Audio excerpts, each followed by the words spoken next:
Hi, my name is Shayna Bayo, and I will be explaining the concept of multithreading.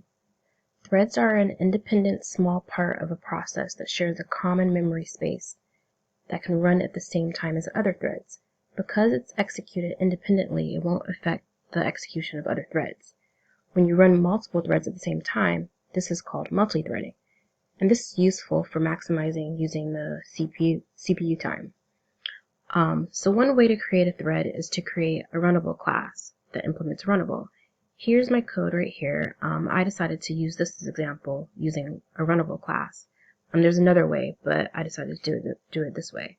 Here's my runnable class right here. It implements runnable, and it implements the inherited run method, and I decided to make it a countdown from 5 to 1 to 0. So in this code, I created two threads called thread 0 and thread 1. When you run this, they're going to count down, and they're basically going to be running at the same time and finishing about the same time, as you can see here. So if you didn't want your threads to go exactly the same time, you could use the method join. Join forces the next thread to wait until the thread you're joining is finished. If you put a timer on it, it'll just wait for that set amount of time and then start executing. So first this is the example right here that I showed. It says thread join, and basically thread 0 went first and then thread 1 went. Or I could comment this out and show you the timer version. Here it is. For this one, thread 0 is going, and then as it's going, the timer started, and then thread 1 starts to go. So they kind of finished at different times. This leads me to my next topic, which is the life cycle of a thread. There are basically 6 life cycle states of a thread, and they can only be in one state at a time.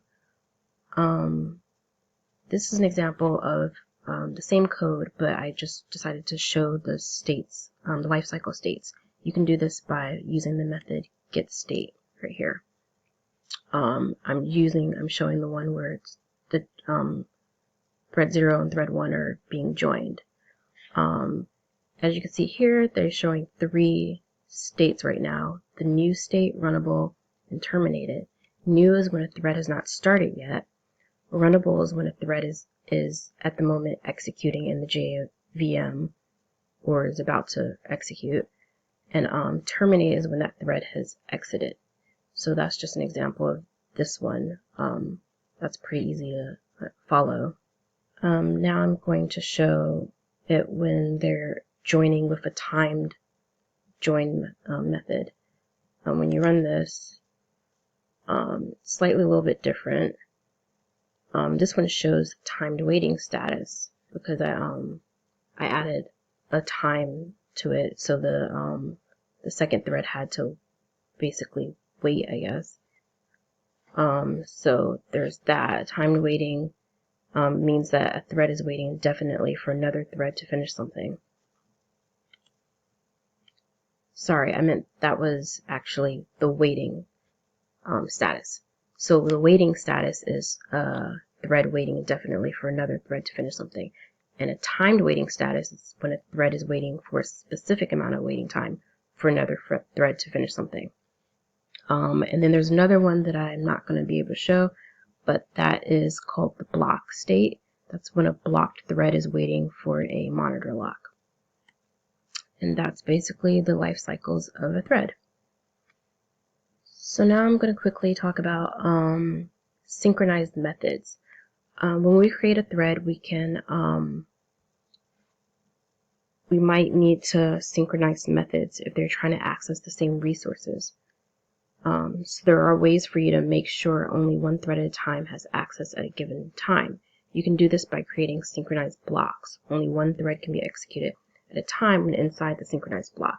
And this basically blocks all the other threads. So I'm going to show this in my, here it is, in the challenge that we had. This was shown in the consumer class. You usually want to put a synchronized method wherever you're going to be changing the state of an object. Like in this example, you're changing the warehouse object by removing items from it, so you want the other thread to be blocked from having access until the first thread is done. You can do this by creating a synchronized block right here. You can do it directly just only in the part that you're changing, the method that you're changing, which is the warehouse ship method. Or you can also do it a different way, so I'm going to show you a different one.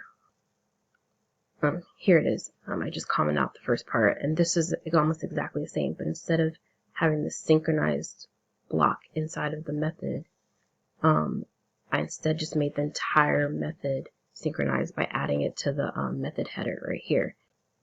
So when you run this, this is how it will end up looking like. It's going to be the same results, whether you do a synchronized block like this way, or if you do it in the method header. And I think that is it. Thank you and have a good day.